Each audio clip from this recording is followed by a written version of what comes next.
안녕하십니까. 강원대학교 김시중 교수님 지도하에 반도체 소자의 정기적 특성 측정 및 분석 연구를 주제로 인턴십을 진행한 A조입니다. 발표를 시작하겠습니다. 목차는 다음과 같습니다. 강유전체는 도체, 부도체, 반도체 중에 부도체, 즉 유전체라고 부르는 것의 일종이며 외부 전기장 없이 자발 분극을 지니며 전기장의 방향이 변하면 분극도 따라 변하는 물질입니다. 자발 분극을 가진 강유전체는 전기장이 0이 되어도 분극이 0이 아닌 값을 유지하는 특징이 있는데요. 이는 히스테리시스를 통해 확인할 수 있습니다. 먼저 전기장을 가해주면 분극의 방향이 한 방향으로 발생하게 됩니다. 이때 P값이 증가하며 포화 상태에 다다르면 P값은 더 이상 증가하지 않게 됩니다. 포화 상태에서 전기장을 다시 0으로 주게 되면 그림에서 보시는 2번과 같이 전기장을 가해주지 않은 상태에서도 분극값이 유지되는 것을 알 수 있습니다. 그 후 전기장을 마이너스로 주면 분극 반전이 일어나고 분극 반전 또한 포화 상태에 이르르면 P값이 증가하지 않게 됩니다. 이러한 과정의 반복으로 나타나는 히스테리시스는 전기장 없이 분극이 유지되는 특징을 보입니다. 강유전체는 아직까지 안정화가 되지 않았다는 문제점이 있는데요.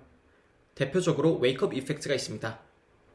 이는 강유전체를 바로 사용할 수 없어 웨이크업이란 반복적인 전기장을 인가하여 강유전성을 증가시킨 후에 사용해야 하는 것을 말합니다. 하프늄 옥사이드 기반 강유전체를 예시로 웨이크업 효과가 적용될 시 좌측 그림처럼 루프가 열려있는 것을 보실 수 있습니다. 또한 웨이크업 효과로 두 개의 과도전류 피크가 하나의 피크로 병합되는 것을 가운데 그림을 통해 확인할 수 있습니다.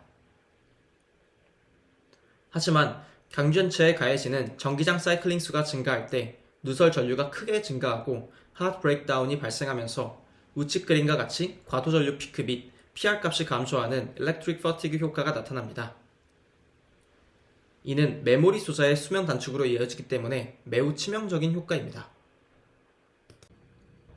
다음으론 강유전체의 강유전성을 더욱 안정화하고 품질을 개선하기 위한 연구들입니다. HGO 방막의 안정화를 높이기 위한 지르코늄 도핑 효과입니다. 아래 그림은 HGO 방막에서 하프늄과 지르코늄 비율에 따른 강유전성을 비교한 결과입니다. 보시는 바와 같이 지르코늄이 없는 순수한 하프늄 옥사이드 방막에서는 강유전성이 잘 나타나지 않는 것을 확인할 수 있습니다. 오른쪽으로 갈수록 지르코늄 비율이 높아지면서 하프늄과 지르코늄 비율이 1대1로 동일할 때 강유전성이 제일 뚜렷하게 나타남을 확인할 수 있습니다. 방막 두께에 의한 효과입니다.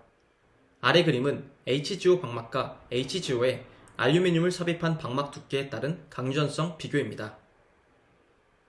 왼쪽 그림과 같이 HGO 방막의 두께가 10에서 40나노미터로 갈수록 히스테리시스가 작아지는 것을 볼 수 있습니다.